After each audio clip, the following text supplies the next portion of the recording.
by Pema Chödrön and Bell Hooks. In this conversation from 1997, Bell Hooks talks to Pema Chödrön about how to open your heart to life's most difficult challenges.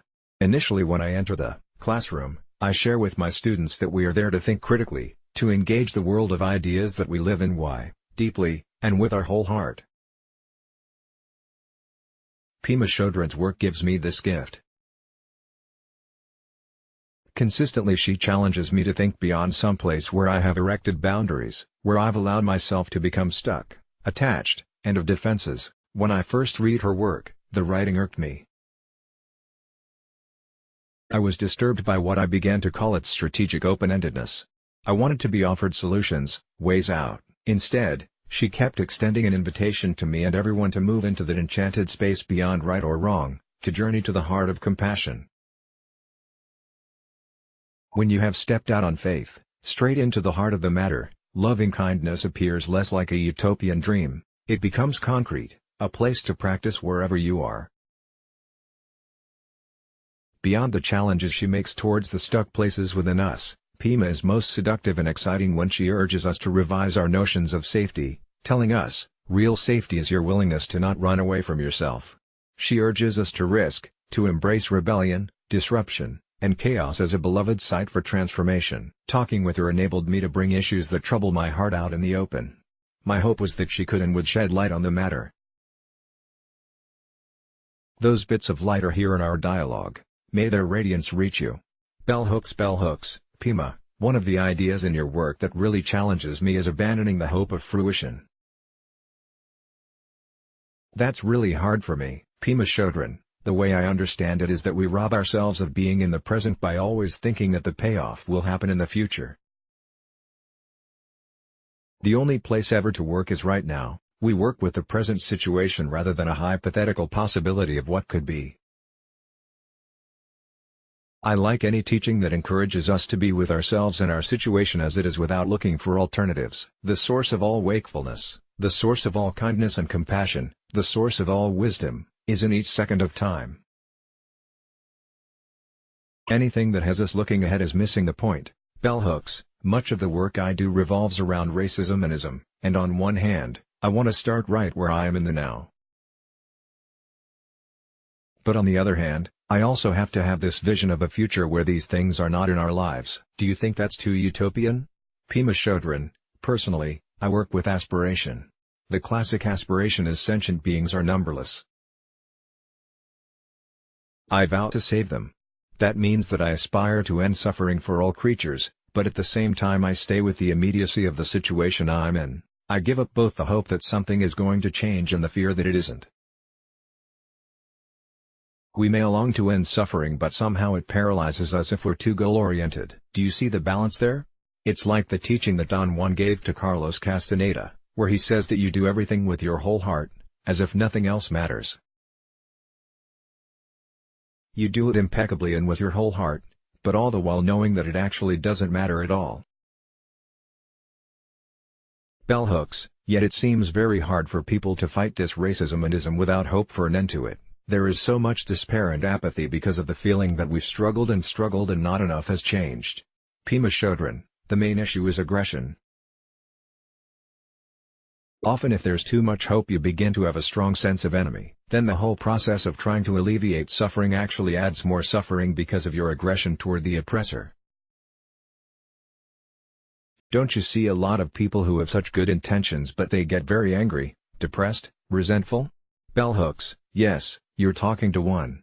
I get so overwhelmed sometimes. Pema Chödrön, well, doesn't that get in the way? Bell Hooks, yeah, it does. I'm on tour right now talking about my book about ending racism, and I hear people say things like, racism doesn't exist, or, don't you think we've already dealt with that? And I start to feel irritable. This irritability starts mounting in me, and I notice how it collapses into sorrow. I came home the other day and I sat down at my table and just wept because I thought, it's just too much. Pema Chödrön, well, isn't that the point? That other people and ourselves, we're the same really, and we just get stuck in different ways. Getting stuck in any kind of self and other tension seems to cause pain. So if you can keep your heart and your mind open to those people, in other words, Work with any tendency to close down towards them. Isn't that the way the system of racism and cruelty starts to de-escalate? The source of all wakefulness, the source of all kindness and compassion, the source of all wisdom, is in each second of time. Anything that has us looking ahead is missing the point. The thing is, once we get into this kind of work, we are opening ourselves for all our own unresolved misery to come floating right up and block our compassion. It's a difficult and challenging practice to keep your heart and mind open. It takes a lot to be a living example of unbiased mind. But when you see, Belle, how you feel towards these people, you can begin to understand why there is racism, why there is cruelty, because everyone has those same thoughts and emotions that you do. Everyone feels that irritability and then it escalates. Bell hooks, is it simply a choice of will to have an open heart? Pema Chödrön, I think it begins with the aspiration to connect with open heart, the knowledge that cultivating openness is how you want to spend the remaining moments of your life. Openness actually starts to emerge when you see how you close down. You see how you close down, how you yell at someone, and you begin to have some compassion. It starts with compassion towards yourself and then you begin to extend that warmth to the rest of humanity. It begins to dawn on you how it could happen that people are yelling at others because they're Oriental or Black or Hispanic or women or gay or whatever. You begin to know what it's like to stand in their shoes. Bell hooks, how do you develop compassion towards yourself? Pema Chödrön, a big part of compassion is being honest with yourself, not shielding yourself from your mistakes as if nothing had happened. And the other big component is being gentle. This is what meditation is about, but obviously it goes beyond sitting on a meditation cushion. You begin to see your moods and your attitudes and your opinions. You begin to hear this voice, your voice, and how it can be so critical of self and others. There is growing clarity about all the different parts of yourself. Meditation gives you the tools to look at all of this clearly, with an unbiased attitude.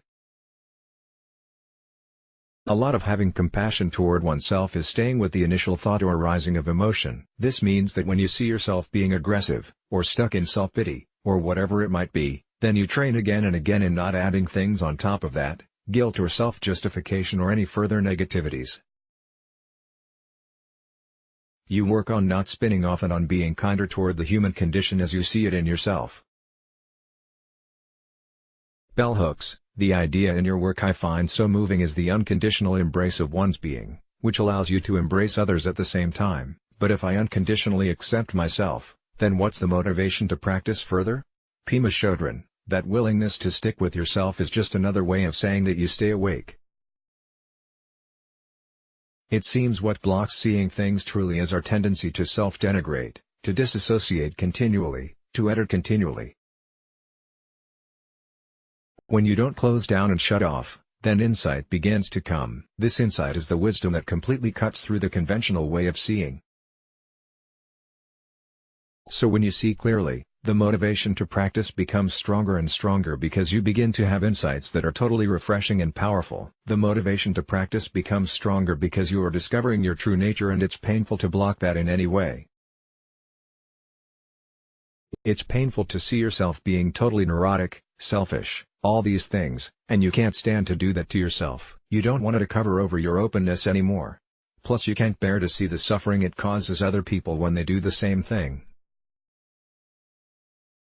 On one level, our suffering is caused by bigotry and dogmatism and all these things, but ultimately we suffer because we don't understand how limitless we are. You could say that we live in a fantasy, that what we call reality is actually a dream. This is an important truth, that this whole thing is a fantasy and we're totally completely caught up in it. We limit what is limitless. We condition what is unconditioned, and it makes us miserable.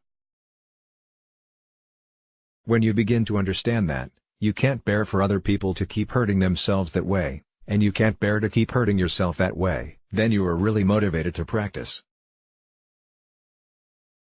Bell hooks, you have commented that we can't smooth out the rough edges, yet as I was listening to you I was thinking, isn't she describing a sense that the rough edges get smoothed out? Pema Chödrön, no they don't, actually.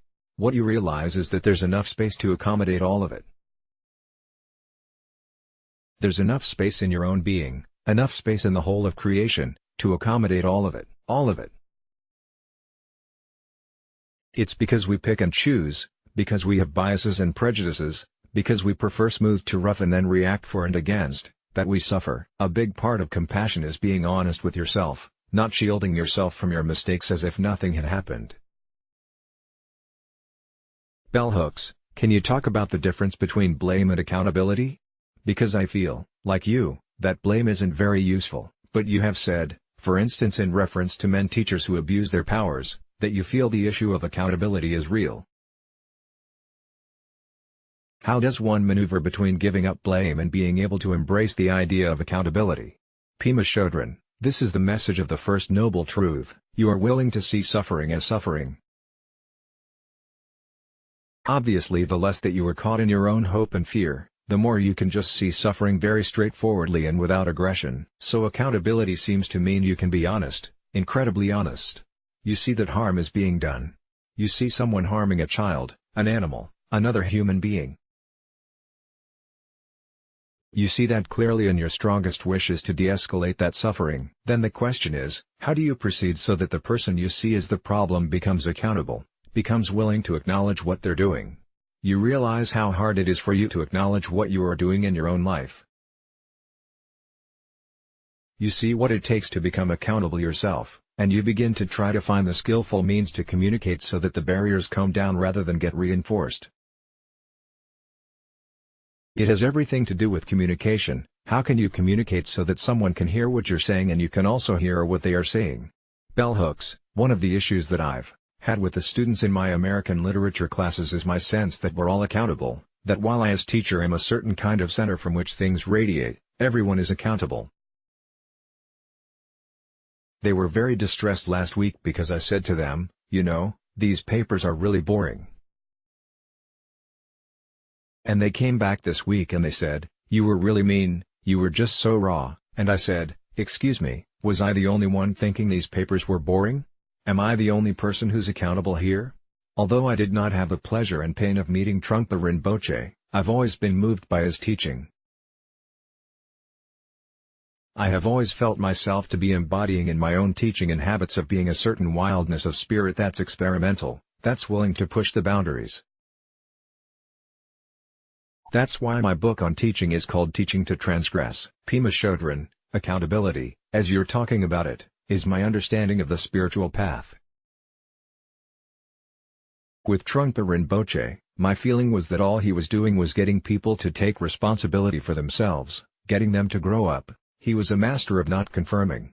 Talking to him was like talking to a huge space where everything bounced back, and you had to be accountable for yourself.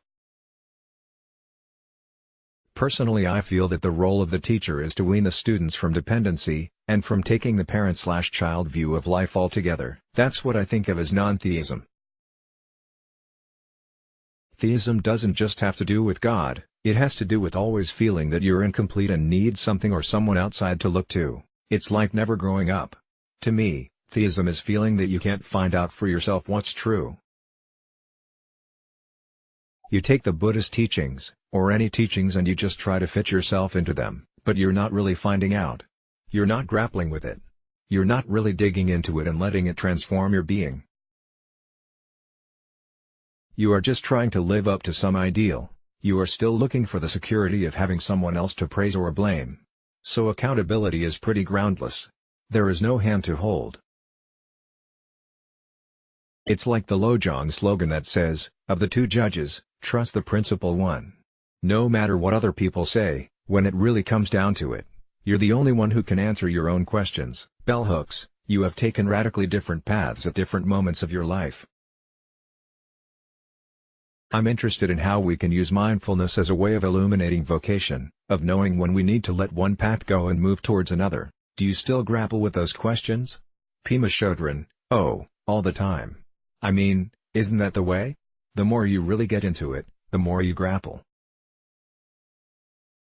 Life is such a stunner. It's always humbling you and showing you how little you know, how little you understand. It continues to inspire you to go forward, but wow, it's a pretty humbling experience. I don't know if that's really what you mean here. Bell hooks, it's a part of what I mean, but I was asking more concretely how we practice in a manner that illuminates our everyday life choices. Pema Chödrön, what do you think, Bell? Bell Hooks, I was thinking about work in America and work as a place of suffering for lots of people. So many people spend their lives working in jobs where they feel miserable, and I am certainly one of those who feels somewhat miserable in her own job. Pema Chödrön, well, there's always the simple answer of moving into a different field. There's nothing wrong with that. But just changing the outer situation doesn't get at the root of the discontent. This gets down to the truth of suffering again. As human beings, we need to look directly at suffering, at what causes it, at what makes it escalate, and at what allows it to dissolve. So the first thing is to acknowledge, with a lot of honesty and heart, that no matter where we go or what we do, there are always going to be both positive and negative feelings, and that this is a fertile situation. My own experience is that I've been a nun going on 23 years or so, and as the years go on my life gets in some ways simpler and clearer. But you know, Belle, these feelings of worry, of not enough time, still come up. Then you realize how much of it is in our minds. Whether we're in a totally overwhelming work situation or a very simplified one, we still have to work with our minds. That's why some teachings say that no matter what is happening in your life, it's always showing you the true nature of reality. No matter what movie you're in, no matter what the plot is of the current film you're starring in, it is the vehicle for showing you the true nature of your mind. So I feel the whole thing comes down to being very, very attuned to one's emotions, to seeing how one is attached to the pleasant and has an aversion to what is painful. You work again and again on trying to discover how to get unhooked, to open and soften rather than to tighten and close down. It comes down to realizing the wisdom and compassion that are contained in this life that we have, just as it is. No matter how simplified or complicated life gets, it can make us miserable or it can wake us up. Life is such a stunner.